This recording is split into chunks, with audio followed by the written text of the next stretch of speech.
setelah ketemu itu dia ngasih nomor telepon kalau mau hubungi kan biar tetap berkomunikasi. Ternyata setelah ketemu itu besoknya nomornya sudah nggak aktif, sampai sekarang nggak ketemu. Berarti memang tidak ada etikat baik, Bu. Iya gitu loh, nggak ada etikat baik. Ternyata tak tanya ke alamatnya itu, ternyata Yang punya sertifikat iya, itu. ternyata itu nggak ada orang yang namanya itu, nggak ada, tanahnya pun juga nggak ada.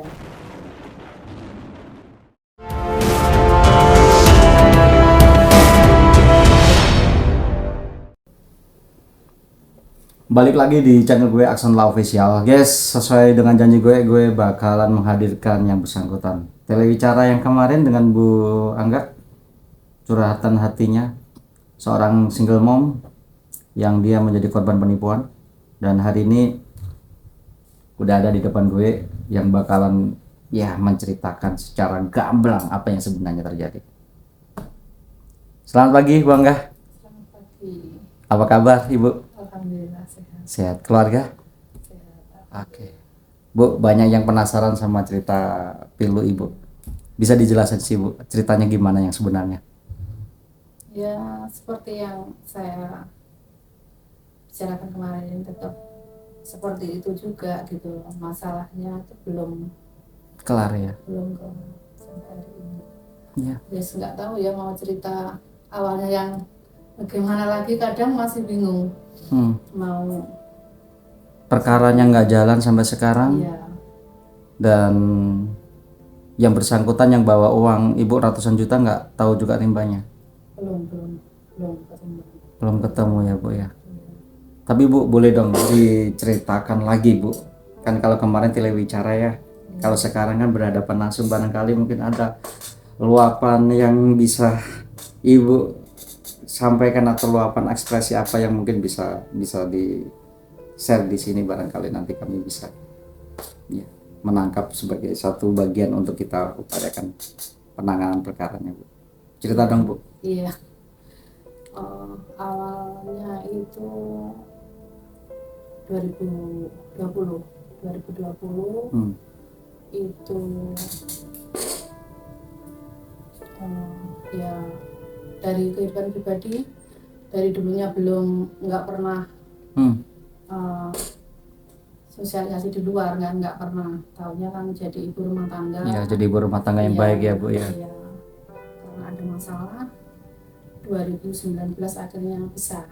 Oh, masalahnya sampai pisah itu ya karena masalah ini? Bukan. Atau masalah yang lain? Masalah lain.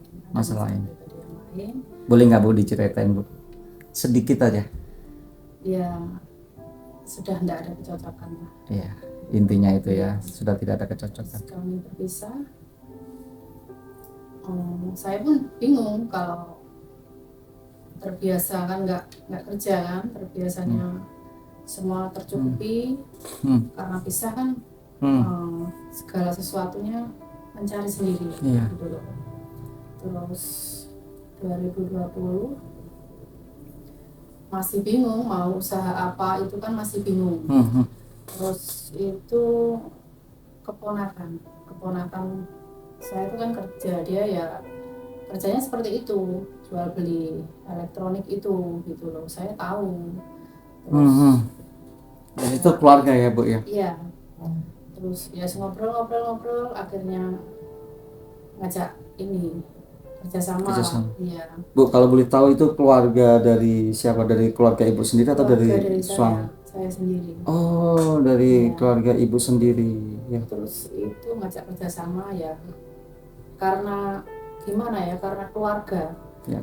Masih keluarga, jadi ya tahu lah dia seperti apa, tahu, karena dari kecil sampai sekarang kan tetap berhubungan baik.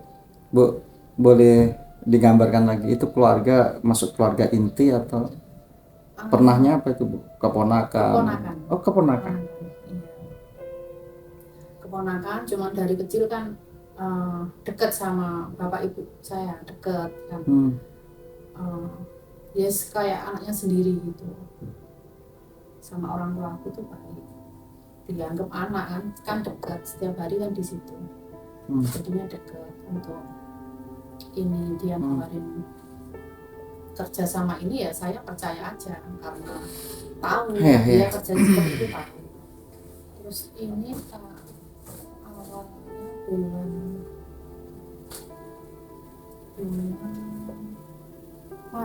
Maret 2020. Maret 2020. Jadi kejadiannya di awal Maret ya? Iya, Maret 2020. Dia itu awalnya modalnya dari orang lain. Modalnya dari orang lain, terus dia ini bilangnya kan seperti ini. Kalau manggil aku kan kakak. Kak, daripada aku ngambil modal dari orang lain, nanti dapat labanya buat orang lain. Mending aku nggak ngambil ke orang lain, kakak punya modal, kakak modalin aku gitu. Nanti kalau ada labanya, nanti dibagi dua gitu. Jadi dia menawarkan kerjasama. Iya, seperti itu. Ketimbang. Sebentar, tapi Bu Angga sebelumnya tahu kalau memang dia usahanya di bidang jual beli elektronik? Tahu ya? Tahu. Memang di awal-awal itu? Iya. Ibu Angga mulai dari tahun berapa tahu kalau keponakan itu jual beli elektronik usahanya? Lama, sudah lama. Sudah lama ya? Iya. 2015, 2014? Iya, lebih kayaknya. Lebih ya? Lebih. Jadi lebih dari 5 tahun lah kira-kira gitu. Iya. Terus iya Bu. Itu berjalannya waktu kan saya modalin dia tuh nggak langsung banyak itu kan enggak. Iya. Kalau dia pulakan gitu habisnya sekian kan seperti itu. Terus saya transfer ke dia. Transfer sampai bulan 12, mau bulan 12. Itu dia sudah mulai sulit, dicari mulai sulit. Berarti Ibu selama kerjasama itu sama sekali tidak menerima apa yang namanya bagi hasil? Gini, kadang itu kalau bagi hasil belum, cuman pernah sekali aku minta karena aku pepet. Aku tak minta lah ini apa aja namanya, tapi cuma dikasih sedikit, tapi dia minta lagi, minta kembali gitu loh. Itu cuma sekali. Terus setelah itu kan cuma percakapan biasa aja. Berarti minta top up tambah modal? Iya, seperti itu. Terus bulan 12 dia mulai ini nggak pulang rumah, nggak tahu tinggal di mana, nggak tahu, cuma itu dia pindah-pindah. Saat itu Ibu sudah single mom ya? Sudah. Dengan 2 orang anak? Iya. Terus itu dia mulai bulan 1 sudah menghilang. Bulan 1 menghilang? Iya, bulan 1. Kalau boleh tahu itu dengan rumahnya Ibu dan pelaku ini, keponakan ini, itu masih dalam satu desa atau sudah berbeda wilayah? Satu lingkungan? Iya, satu lingkungan. Cuman 5 langkah. 5 langkah dari rumahnya Ibu? Iya. Berarti bukan orang lain ya Bu? Bukan. Orang dekat sekali, bahkan tempat tinggalnya pun juga bersebelahan. Iya. Begitu. Terus dia menghilang, sejak dari itu dia menghilang. Enggak. Tanpa kabar? Tanpa kabar. Terus gimana nasib dengan usahanya? Itu dia menghilang, terus pas bulan 6 saya cariin terus, akhirnya ketemu. Dia ternyata di rumah temennya. Nggak tahu dia pulang di situ atau dia memang lagi ada acara di situ, saya nggak tahu. Cuma pas itu ketemu di rumah temannya itu. Iya. Terus ketemu, kita ada komunikasi, aku pun juga itu minta bantuan teman, suruh dampingin aku, dia pun juga bapak teman. Iya. Dia pun bilangnya ditipu orang. Usahanya bangkrut karena ditipu orang? Iya, bilangnya seperti itu. Tapi kalau saya perjelas gimana dia tetap diam. Cuman dia bilangnya uangnya saya pakai untuk keperluan pribadi saya. Dia mengakui itu? Mengakui. Dengan tegas terang di hadapan ibu bahwa uang dari ibu itu dipergunakan bukan usaha tapi untuk keperluan pribadi. Iya, itu pun ada surat, dia bikin surat pernyataan. Surat pernyataan? Iya. Kalau uangnya dibuat dia pribadi. Oh.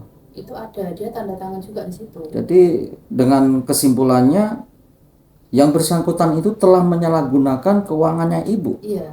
Yang di awal itu dipergunakan untuk usaha, ternyata untuk keperluan pribadi. Iya. Dia bilangnya seperti itu, dan itu pun ada pernyataannya ada.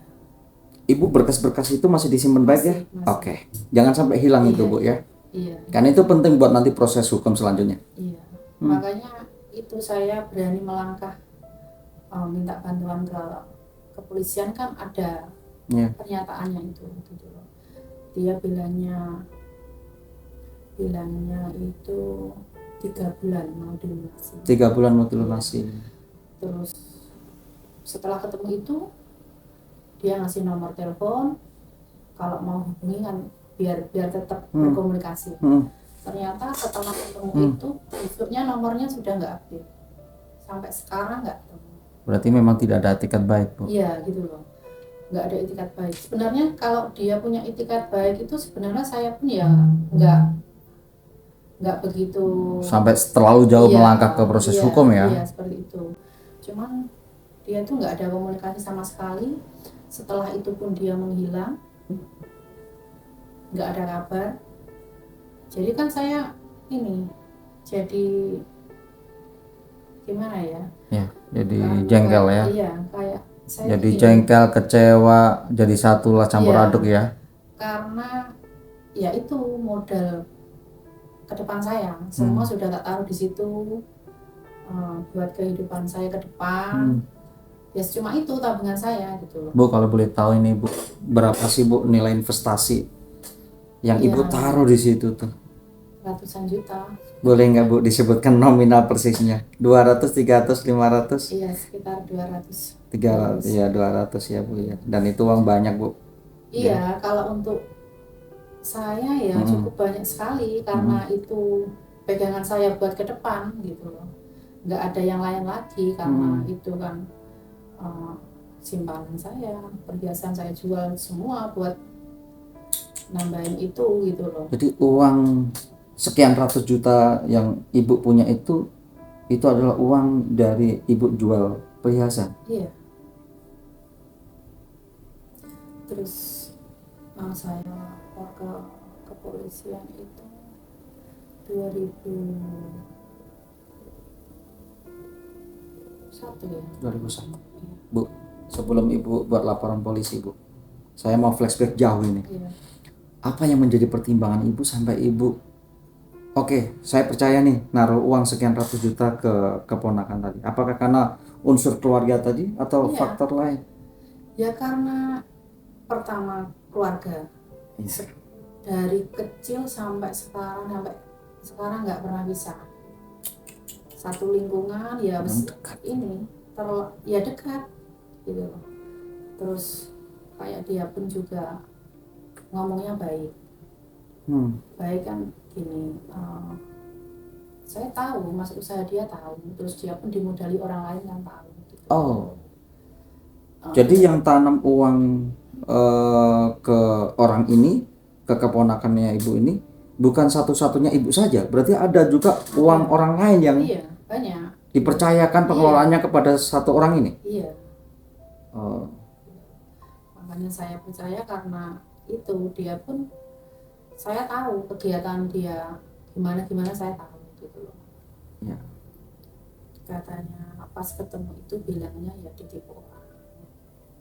Gitu. Ibu pernah nggak ditunjukkan oleh yang bersangkutan ini, jadi bukti konkret bahwa dia ditipu orang? Pernah.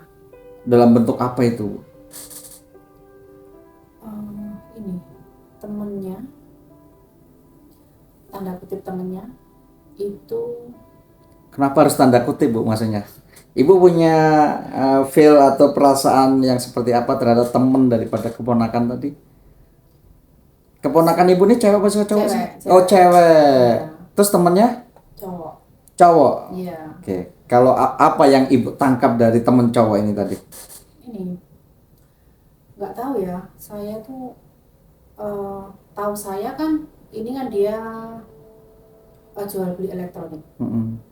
Cuma nggak tahu dia di luar seperti apa kan saya nggak tahu karena tidak ngikutin kegiatan dia di luar kan saya. Cuman itu dia sudah mentok, itu sudah kejadian. Sudah kejadian itu karena saya ini mintai terus gimana ini akhirnya dia ngasih sertifikat. Oh sempat ngasih juga sertifikat? Iya ngasih sertifikat. Ini bilangnya gini, Kak ini temanku pinjam uang aku ditinggali sertifikat. Terus sampean ini bawaan kan suruh bawa aku. Ternyata tak tanya ke alamatnya itu yang punya sertifikat iya, itu ternyata itu enggak ada orang yang namanya itu enggak ada, tanahnya pun juga enggak ada. Kok bisa begitu? Tapi sertifikatnya diduga itu palsu ya, atau? Itu palsu yang jelas karena sudah saya datangi ke alamatnya tersebut enggak ada. Mungkin dari fisik Bu kan bisa ya, kadang kita bisa membedakan ini yang asli, ini yang diduga kuat palsu itu dari kualitas kertas atau seperti apa, atau mungkin dari nomor registrasi ya kan sertifikat. Kan nggak tahu kan seperti itu kan nggak terlalu paham, cuman Ibu meyakini ya kalau itu karena saya nggak tahu itu kan sudah dibawa adik saya sudah lama loh. Terus dia mentok itu baru dikasih tahu ke saya kalau dia punya sertifikat itu. Dan ketika dicek ternyata keberadaan daripada aset dan orangnya nggak ada. Uangnya ini kan sudah dibawa orangnya kan. Gitu. Tapi mestinya kan lepas dari masalahnya itu.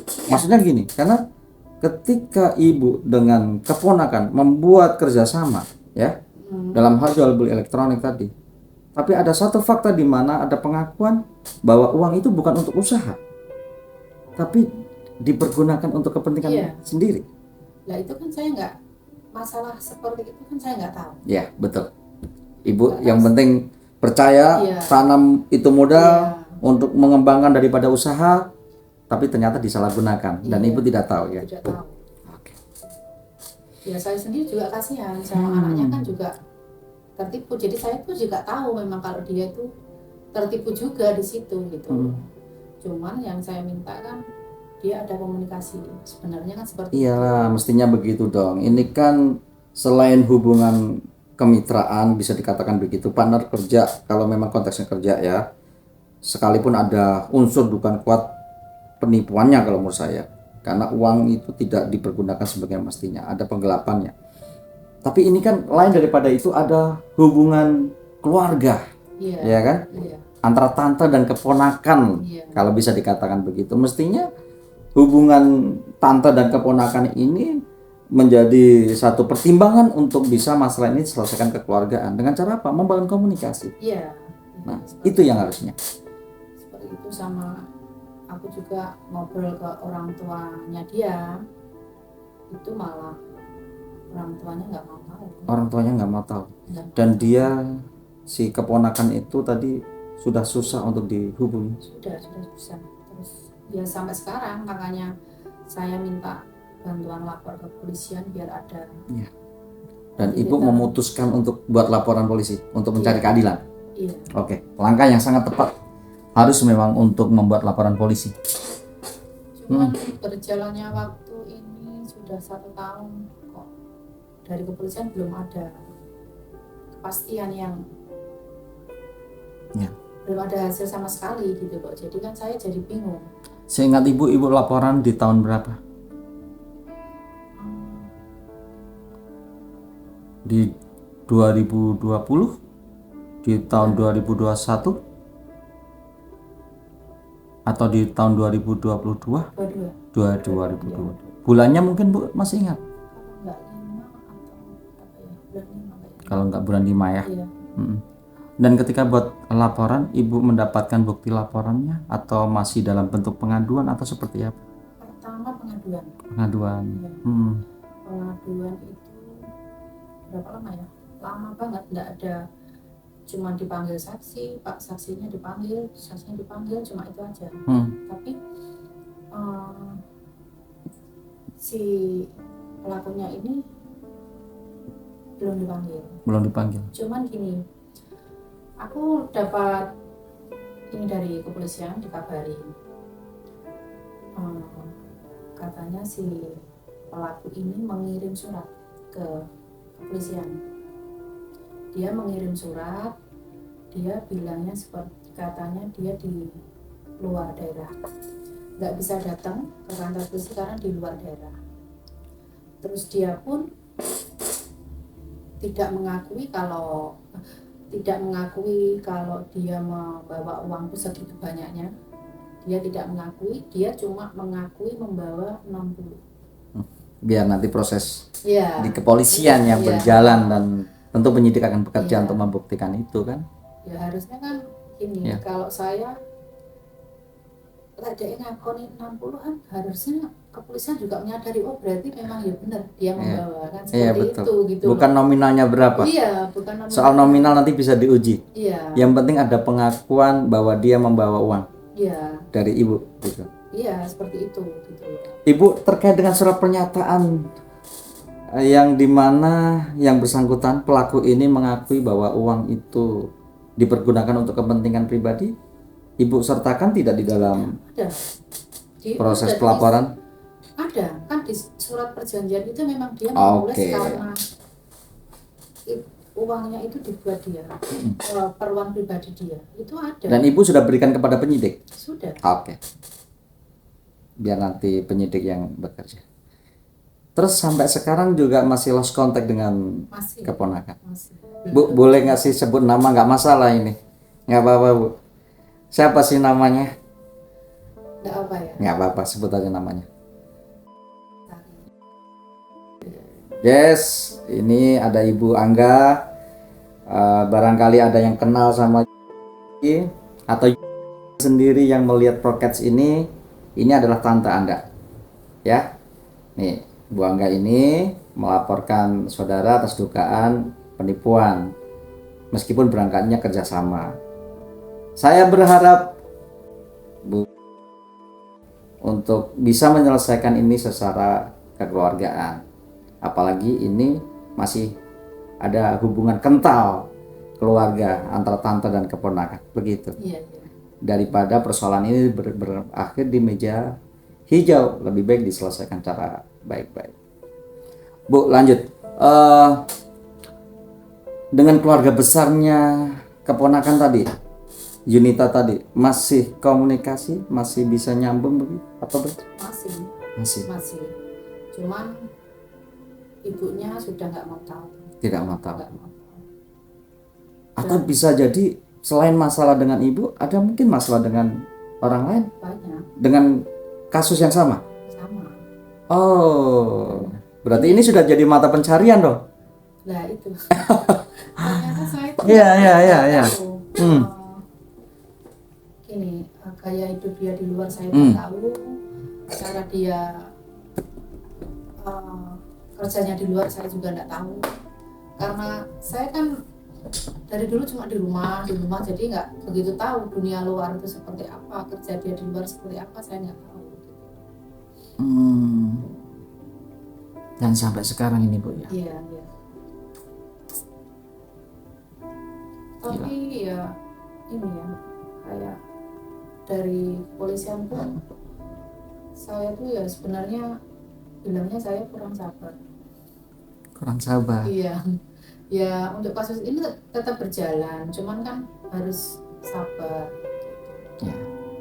Ya kadang tuh ya namanya orang tuh ya kadang ya sabar, kadang ya nggak, kurang sabar gitu loh. Jadi kadang kan Ibu kan butuhnya ada progres ya, progres perkembangan perkaranya. Iya. Ini sejauh mana, tahapannya seperti apa. Itu haknya ibu. Ya memang kalau bicara sabar dan tidak ini kan relatif ya. Pengertian sabar yang seperti apa yang dimaksud. Tapi seyogyanya setiap proses pelaporan dan tentu ibu sebagai pelapor harus juga kemudian mendapatkan satu progres-progres yang jelas terkait dengan perkembangan perkaranya. Kan ya kayak saya ini kan sendiri ya, jadi kadang tuh apa karena nggak ada yang dampingin atau karena apa, jadi saya tuh jadinya kok apa disepelekan gitu kadang punya pemikiran seperti itu. Apa karena masalah ini memang nggak ada penyelesaiannya gitu loh, kadang tuh bingungnya seperti itu gitu. Ya. Itu hak ibu mencari keadilan. Ya, apalagi ibu single mom, punya keluarga, punya anak, yang saya kira dalam hal ini mencari keadilan terhadap kerugian ibu yang sudah diderita. Ya. Jadi hak ibu untuk buat laporan maupun juga mungkin buat upaya hukum yang lainnya, bisa diajukan gugatan perbuatan melawan hukum sambil dua-duanya jalan. Jadi pidananya jalan, perbuatan melawan hukumnya ibu daftarin, ibu gugat yang bersangkutan. Itu bagian daripada mencari keadilan, sah secara hukum. Sekarang bu keadaannya, aktivitas kesehariannya ya, belum maksimal sih kalau untuk aktivitas karena kan semua butuh modal lagi gitu loh. Ya seadanya dulu masih berjalan. Iya. Masih berjalan ya bu ya. Iya. Saya sendiri juga masih bingung. Kadang tuh gini, beban pikiran kalau memang masalah ini pengennya cepat selesai, kalau sudah selesai kan sudah nanti bisa mau bangkit lagi itu sudah nggak mikir yang kemana-mana gitu loh.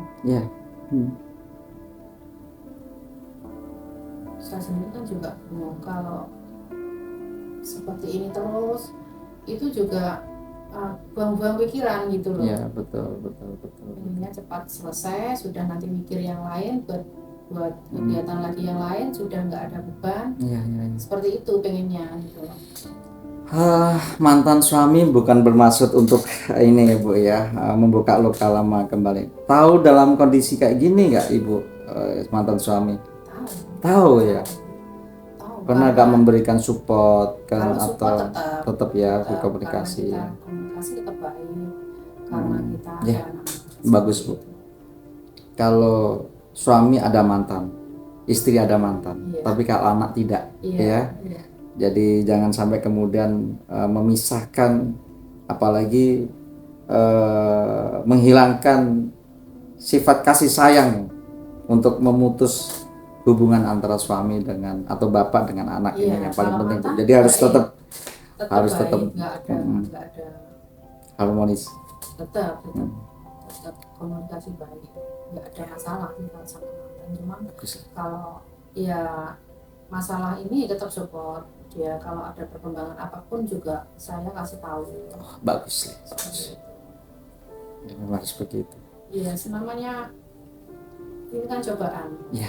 Betul bu. Mungkin juga harus saya lalui gitu loh. Karena dari awal nikah tuh kan nggak pernah kerja, masih cuma di rumah, taunya ya lingkup rumah, terus ada masalah kita pisah, akhirnya harus ini bisa membuka usaha apa yang bisa minum ambilkan bisa buat kasih anak lah. Ya, minum. Terima kasih. Sana, ini satu tuh. Ya itu tuh, satu tuh. Aku tak sah. Udah aja. Ya gitu tuh. Bu minum. Iya. Kalau untuk anak kan nggak tahu permasalahan seperti ini, nggak tahu kan. Kalau anak kan taunya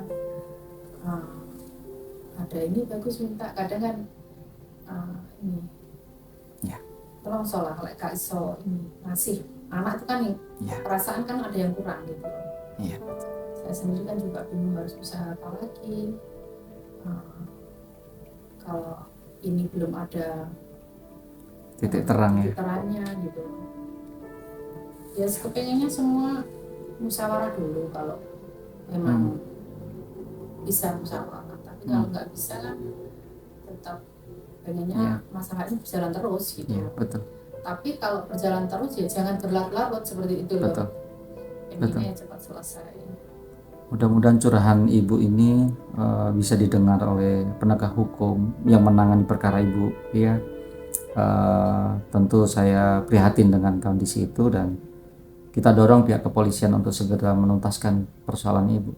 Iya, terima kasih. Saya pun mudah-mudahan kepengennya mungkin masih bisa membantu saya harus bagaimana, solusinya harus bagaimana, melangkahnya seperti apa. Kan kalau ada yang dampingin itu kan kita melangkah itu mantap gitu ya. Dan diserahkan pada ahlinya. Iya. Ya, sekali lagi mudah-mudahan masalah ibu segera tuntas ya, ibu mendapatkan keadilan. Syukur-syukur dari yang bersangkutan tadi keponakannya datang kepada ibu untuk mencarikan solusinya bareng-bareng, diselesaikan kekeluargaan, dan itu jauh lebih baik. Dan selebihnya saya berharap ibu dan keluarga sehat. Ini cobaan, mudah-mudahan segera berlalu ujiannya ibu. Iya. Terima kasih sudah berkenan di podcast saya bu. Iya, terima kasih. Ya, salam buat keluarga. Iya. Yes, itu curahan dari seorang ibu single mom. Ada banyak hikmah yang bisa kita ambil. Salah satunya adalah kita jangan terlalu percaya dengan orang terdekat. Ya, memang ini sesuatu hal yang dilematis ya. Satu sisi lain orang terdekat, satu sisi lain kita tetap harus waspada. Tapi begitulah realita hidup. Karena kalau bicara soal masalah yang menyangkut keluarga, apalagi bicara masalah uang, ya pada akhirnya akan memporak-porandakan suatu keluarga besar. Semoga ini ada nilai manfaatnya. Terima kasih.